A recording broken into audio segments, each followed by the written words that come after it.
So, Carina, fantastic to have you on the podcast.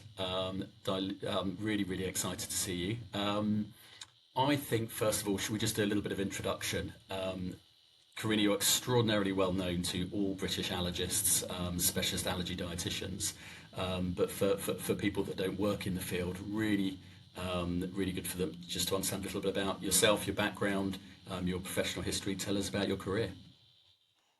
Well, thank you, Adam, and thank you for having me, on one of your discussions. And just once again, congratulations on the OBE. I'm very proud of you and very well deserved. But my name is Carina Venter. I'm an allergy specialist dietitian. I'm also a professor of pediatrics here at University of Colorado and Children's Hospital, Colorado. But as you can probably tell from my accent, I'm not American.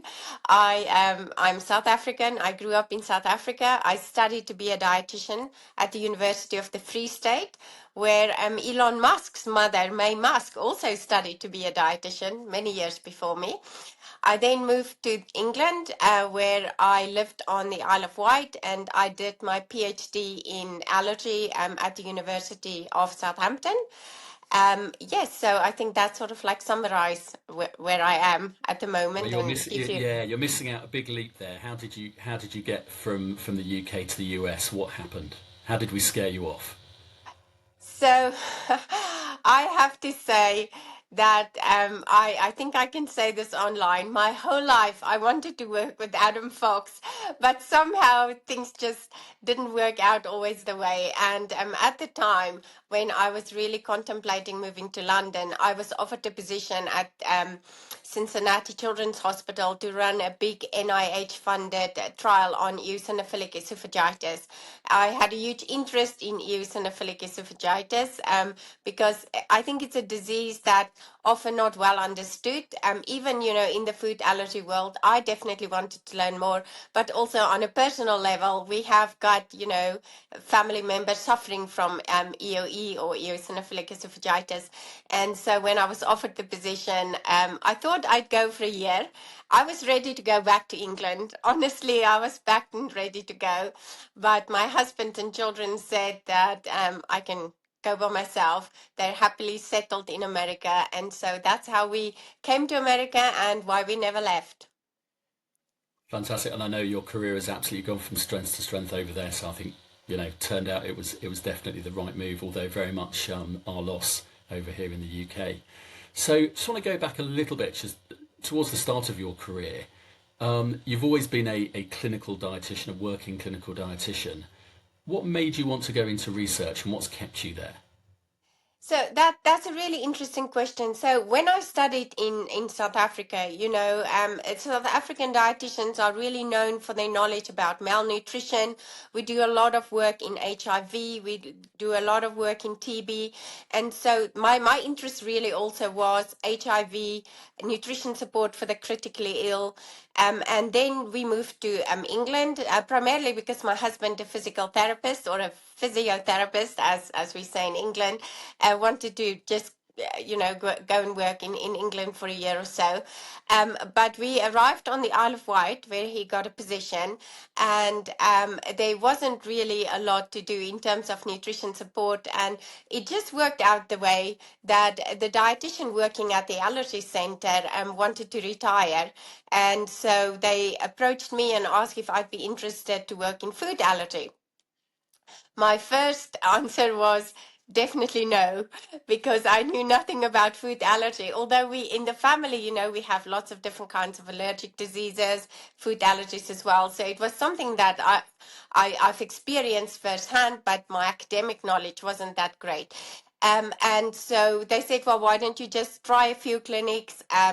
I then decided or realized I really know very little about food allergies. So I signed up for the master's, the MSc in allergies at the University of Southampton. I absolutely fell in love with especially the immunological side of allergy prevention and also the nutrition side of allergy. And so I then came to America for an allergy conference, and everybody here in America was in awe of the wonderful research we do on the Isle of Wight. And that was it. I was sold, and that's 20 years ago. I never looked back, and I love every minute of what I do. Fantastic. And there's two big themes, sort of strands that run through your research. One is around the prevalence of allergy, and the other is around allergy prevention. And I just want to talk about the first one because really you can't hear a lecture anywhere in the world about allergy prevalence without your work being cited. It's been absolutely seminal, and you've had the opportunity on the Isle of Wight to do these studies that everybody wants to do, where you can just repeat the same thing at different time intervals so you can genuinely see how things have changed. There's a bit of a controversy at the moment about, are we really seeing more food allergy or not? And there's certainly data that supports the idea that we're seeing way more presentations of anaphylaxis. And intuitively that feels like, well, that means there must be more food allergy then, because that's certainly what's driving it. And there's good evidence, primary care data in the UK, suggesting there is more food allergy. But then the percentage that's cited, 5% of young children in the UK, seems very much like the numbers that were being cited when I started in this 25 years ago. So suggesting that maybe there hasn't been such a big increase. So you're the expert, you've got the real insight into all of this. Is there more food allergy now than there was 20 years ago? I think the short and the long is I think it depends really where you're looking and how you're studying food allergy prevalence. And I think there's definitely pockets in the world where we may see an increase in food allergy. But I think for the most of it, food allergy are stabilizing. But getting to how it's diagnosed, so I was extremely fortunate that when I started to get more interested in food allergy, Tara Dean got funding from the Food Standards Agency to look at the prevalence of food allergy on the Isle of Wight. And I really was mentored by some amazing allergists like Professor John Warner and Professor Jonathan Hurricane. And so we planned the study. And the one thing they were very clear about was that we cannot try to determine food allergy prevalence without doing oral food challenges. Now, an oral food challenge, Adam, as you would know, is quite intense, and many families find it stressful because you have to come in early morning, and then over the course of the morning we give this child graded amounts of food until we finally get to a glass of milk or perhaps a whole egg or a handful of peanuts, depending on what we think the child's allergic to. To do these studies are very, very expensive and also a logistical nightmare. But at least on the Isle of Wight, it wasn't a logistical nightmare because the Isle of Wight is about 42 miles in diameter, and nobody really lives further away from the hospital than maximum 20 minutes. So we got sufficient funding from the Food Standards Agency. The other beautiful thing about the Isle of Wight is that there's about 1,000 babies born every year. And so when I did my PhD, I managed to recruit, with the help of the research nurses, 969 of the 1,064 babies born that year. So we could really say that we weren't just looking at a subset of a population. We had about 100% of the population. And so we could ask all these families intense questions about the children's food allergies. They almost all consented to the skin prick test, then consented to the oral food challenge. And so we could really study true prevalence of food allergies, at least in my eyes. There's also one aspect of food allergy where the symptoms are more delayed. And so to actually do these challenges, you have to you give the food every day over the course of a week, or at least until symptoms occur. And to do these challenge blinded, I think it's impossible anywhere else in the world than on the Isle of Wight. But I actually prepared the blinded foods and delivered it myself, door to door, every morning when the children had to do these challenges. So once again, I'm very proud of the fact that we clearly diagnosed the immediate type allergies with challenges in hospital, but also the delayed type allergies, which the challenge is done at home, but the food really needs to be delivered and be blinded sufficiently. And so, so we did this. The children in my study was born in about 2001. And then my mentor, Professor Hassan Arshad, the cohort that he recruited was born in 1989. So we had about about at least a decade and a bit of difference between the age of the children. And so we've been able to compare food allergies in the 89 cohort versus food allergies in my cohort, the fair cohort. And which is now going to bring me to the next level. So it really depends the population you study, how you diagnose it, and then when you write up the paper, it all depends on the statistics. Because when we actually looked at particularly milk and peanut allergy in the children born in 1989 and children born in 2001 in the fair cohort, we did see that there were some differences. In prevalence of milk and peanut allergy. But then the reviewers of the paper wanted us to change the statistical analysis with what we call a Bonferroni correction because we're doing lots of comparisons. And so we actually lost that significance. So when you look at the raw data, it actually looks like there was some increase, particularly in the peanut allergy. The conclusion of the paper was we didn't actually see any difference because of their statistical technique. And so that's a long answer to say, I think there's lots of factors involved when we decide is food allergy increasing or not. You've also mentioned the primary care data that Paul Turner published, and that actually showed an increase in food allergy from 1998 to 2018 from 0.4%. So 1998, 0.4%, I personally think that was too low. That was probably underreporting. And then he got to about, I think it is about 1.1%, he said, in 2018, which is still very low, but a significant increase. So I think, again, this is how the doctors code it, how they diagnose it, and really where your data set is coming from. So I'm not sure if I gave you an answer. I think the honest answer is we don't know. But, I think for the most of it, when you look at US, UK, and Australian data, it's around about 5-6% of children with food allergy. And the Australian data, where they actually gave the children raw egg, quoted about 10% of food allergy. But when you remove the raw egg reacting kits, you get closer to about 5-6%. So I think that's sort of like our magic number is 5-6%. Yeah. So I'm going to tell you what I heard from that, which is that you've been, Sorry. you had the opportunity to do arguably the most robust study of prevalence of food allergy you could possibly do. You had an opportunity of a population that doesn't move around very much at different time points, and you didn't rely on them saying whether they're allergic or not, which we know isn't very accurate. You didn't just rely on the allergy testing, which we know can also be inaccurate. You did food challenges, the definitive test, so you got definitive answers, and that when you looked at that, it probably increased a bit, but it wasn't dramatic. Is that Yeah, a reasonable thing to I draw from that? I That's think that's that, that's sort of my impression from what's going on here. So I don't think we need to be panicking that there's an inexorable rise of food allergy that's going to double every 10 years or whatever. It looks like whatever happened was there, but it's plateauing if it did happen. That's certainly what the more recent data shows.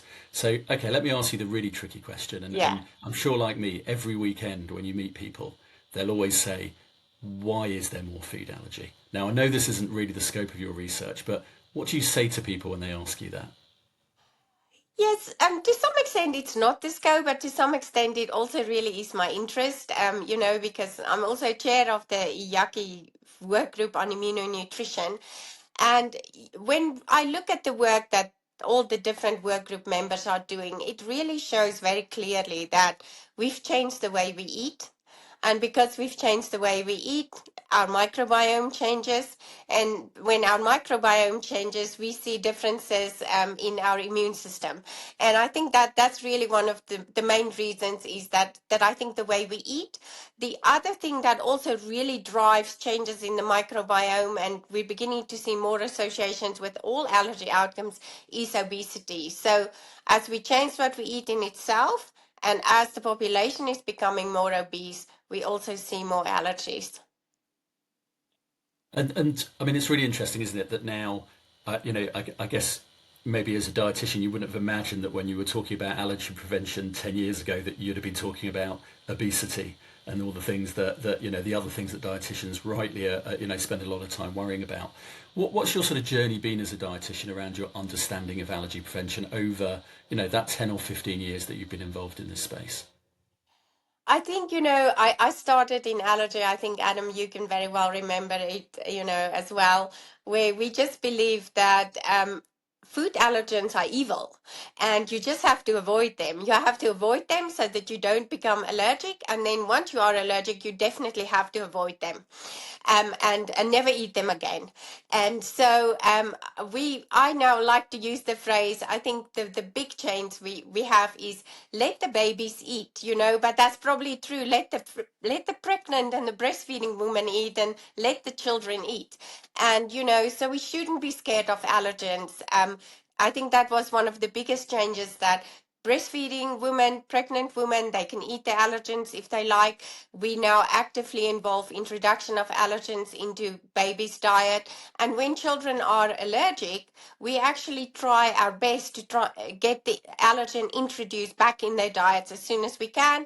And actually, I've seen just one of your patients this morning where we're doing what we call the milk ladder, because, and I was saying to them 20 years ago, if I saw you, I would have said, this baby is milk allergic, avoid milk now for a very long time.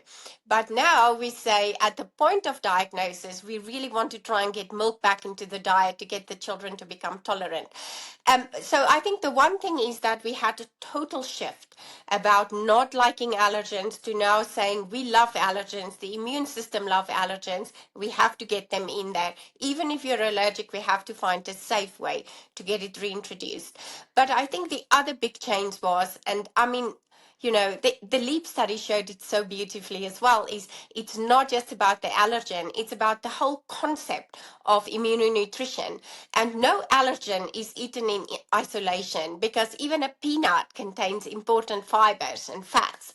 And in the LEAP study, because we fed the children, well, not me personally, but because the LEAP team fed the children more peanut, they ate less cookies and chips or crisps, whichever term you prefer, and other unhealthy foods. So, and I think that also played a role with the staggering results we saw, 80% reduction in peanut allergy from the LEAP study, which is almost unheard of.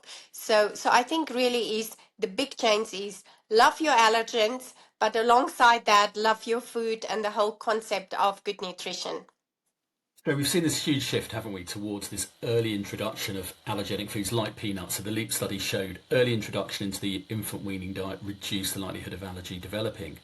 But we've seen it go into public health advice to varying degrees. It's much maybe more, you could argue, more robust in Australia and the US about actively getting things early, a little bit more laid back in the UK.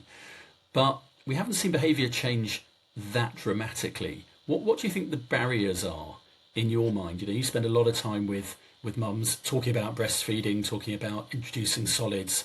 What are the barriers to making that public health advice turn into a change in terms of the prevalence of allergic disease?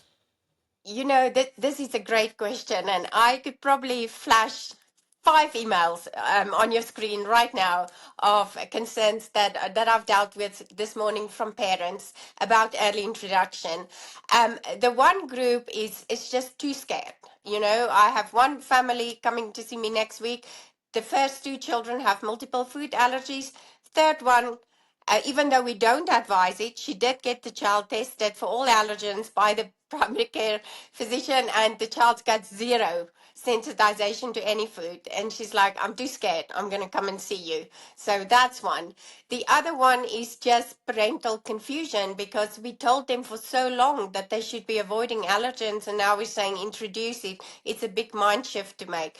A third one is, even confusion from doctors. I have another email here where the woman said, Carina, I read everything you say, or you write, and you say, get the allergens in. I've just seen my pediatrician, and the pediatrician says, I first have to get the eczema under control. As long as this baby have eczema, I cannot feed allergens. She said, this eczema is never going to go away. So it's also the confusion from healthcare practitioners, and I can understand that too because of the change in the guidelines. And then I think the third one really is just practicalities and people working and trying to get the allergens in, I do think people overcomplicate something that could be really simplified a bit. But we overcomplicate life nowadays. Often people say, do you think we medicalize early introduction of allergens? And perhaps to some extent, but I'm also a huge Peloton fan, so I'm on every Peloton Facebook group you can imagine. And even, in those groups, it's not just about weightlifting. It is like, it's very complex. Which weights, how often, how much. It's not just about healthy eating. It's about, which creatine should you be taking and how much and how often. So I think we like to put a science or a complexity angle to everything in life. And I think it's just happening with Yeah. introduction of solid foods too. I definitely see that for sure. And one of the phrases I often use in clinic is, don't let perfect be the enemy of good. People sometimes get so tied up with these overly prescriptive diets for their infants that it becomes more about an Excel spreadsheet and less about what the baby's happy to eat. And I always sort of, say that, we have to remember that sometimes this advice about giving these exact amounts of certain amount of foods, it's based on one study that's the amount that they use. That's all. It doesn't mean that a little bit less would be a problem or a little bit more might be a problem. It's just about being pragmatic and getting these things in the diet as often as you reasonably can, alongside life, which is generally pretty complicated at that time, and that's the best you can do. And it's a firm nudge in the right direction around allergy prevention. And I, again, that's sometimes that just has to be it. I totally agree. And, I often use the analogy when I say to moms, we're actually feeding your baby here. We're not actually doing an experiment in a mouse lab where we can actually feed them exact amount of everything. Babies tell you they've had enough. They turn their heads away. There are days when babies just doesn't want to eat. So you just have to go along with the baby. Yeah, and another concern is around breastfeeding, which, of course, as paediatricians, we're always going to advocate for that for a whole raft of reasons. Do you think there's a concern that by promoting early introduction of solids, we could be having a detrimental impact on breastfeeding rates? Have you seen evidence that would make you worry about that? No, I actually think it's the total opposite. I can quote two studies and then my personal experience in clinic. So a study from Japan actually showed that when they started to introduce small amounts of milk or, alongside breast milk, in the one group and the other group not, there was no difference in breastfeeding duration between the two groups. So that small amount of milk, it was about 80 mils on average a day that the mothers gave between 1 and 3 months, and then they could continue. The other good set of evidence, again coming back from the wonderful team at Evelina's in London, is that the EAT study showed that early introduction of allergens didn't actually affect breastfeeding duration. And then my own clinical practice, I cannot tell you how many moms I see in clinic. They're really, really struggling along. We're hovering on the third percentile of height and weight, and they want to give up breastfeeding. And I say, you know what? Let's just start with introduction of a small amount of food now, particularly nowadays with the nut butters and egg, and see how it goes. And 99% of times, just that little bit of food, making the baby a little bit fuller, sleeping a little bit better, is all mom needs to really get back on the breastfeeding wagon, and they don't stop breastfeeding. I actually think that early introduction in the majority of cases help us to prolong breastfeeding rather than stop breastfeeding. Good. Okay, so um, let's talk about solutions then, because I think we've all recognised that we've made life more complicated with all of this Yeah. research. That means that I think most allergy mums or allergy aware mums, where there may or may not be a family history, but they're very keen to do what they can to reduce the risk of allergy in their infants, especially where there's eczema. We know that increases the likelihood. What are your practical solutions to try to make this more manageable, less anxiety provoking, less complicated? How do you Yeah, so advise I, parents? I will talk about two solutions, which again, I love what I do. So, of course, I'm very excited about the two solutions. The first one is I'm working much more closely now with Roseanne Meyer. She's also a registered dietitian in the UK. Her website is step-by-step kids nutrition, and we will give you the information from the website. So working closely with dietitians that can help parents along this whole process of early introduction and I don't really want to call it weaning, but early introduction of solid foods and food allergens. The second thing that I have been involved in is called Grow Happy, or Let's Grow Happy. And again, we can show you the website address. This is actually, I work closely with Stephanie Wibom, a previous patient from Dr. Gideon Lack and George Statoy and Helen Prof. She had a child that was allergic to egg and cashew, and then with the help of the team, she introduced the food, and then she also did early introduction of all the other food allergens. Now she has a daughter with no food allergies, and she contacted me now about 5 years ago and said, Carina, if you could develop the ideal early introduction range, what would it look like? And I said, I'd like to use the nut butters. I don't want to use flours and powders. I want the babies to taste the food and learn to love it. And I'd like to introduce it alongside a diverse diet because, again, my data from the Isle of Wight show that with every additional food we give babies, we bring their risk of food allergy down by about 10 to 11%. And so that's exactly what we did. And so we've launched this early introduction range. It is 4 nut butters, well, actually 3 nut butters, a seed butter, which is sesame, and then a egg butter. So the butters with the fruit and vegetables. It's shelf stable, so you can take it in your handbag when you go somewhere. We try not to overcomplicate it. We say that we put 2 grams of every allergenic protein in, because we think that's the maximum amount that you need to give. But you know what? If baby eats just half a packet a day or doesn't feel like having a packet, then we just skip it. And it is really just a way to try and actually simplify it for the busy mom. You get good food in, you get food that tastes like the allergenic food, you can taste the fruit and veg, very diverse diet. And so we're hoping that that can at least help some mothers along this path of introducing food allergens into their baby's diet. And you're using that term diversity a lot with diet, and we're hearing that a lot in the media, aren't we? What does that mean to you? Is it literally just lots of different types of food? And what in your mind are the benefits? It's really that simple. It is just you count the food you eat. You can count the vegetables you eat. You can count the fruits you eat. You can count all the plant-based food. And so really when we talk about diversity in allergy prevention, we really refer to counting the number of plant-based foods you eat a week.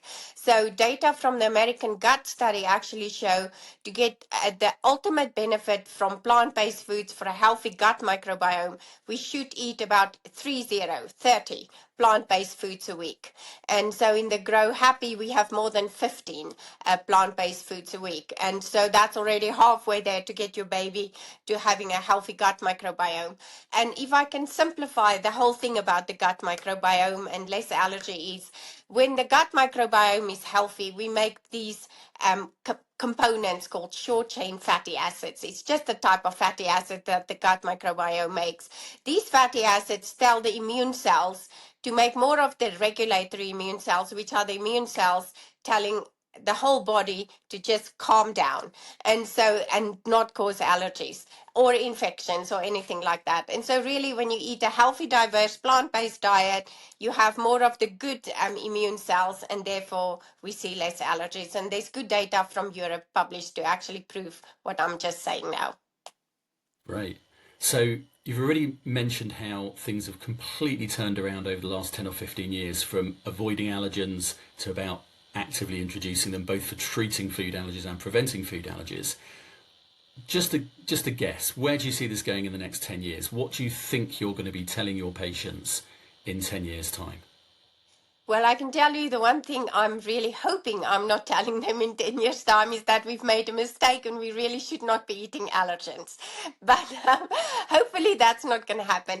I think where we will be going in 10 years from now, I think we will put less of an emphasis on introducing allergens. I'm really hoping we're getting there, just because eating allergens will now be normalized and part of a healthy infant's diet.